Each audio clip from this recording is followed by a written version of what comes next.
Let's look at electrician salary in Eswatini. The average salary of an electrician in Eswatini is $6,700 a year.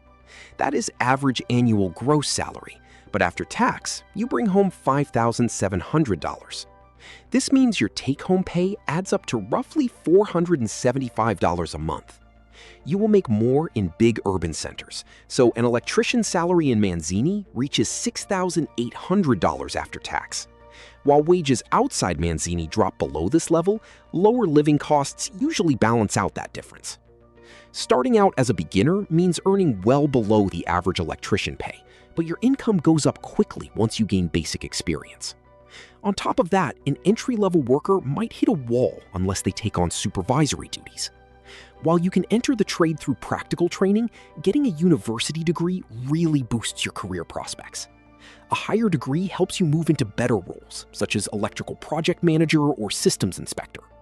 Specialist skills also help you earn noticeably more than basic electrician wages.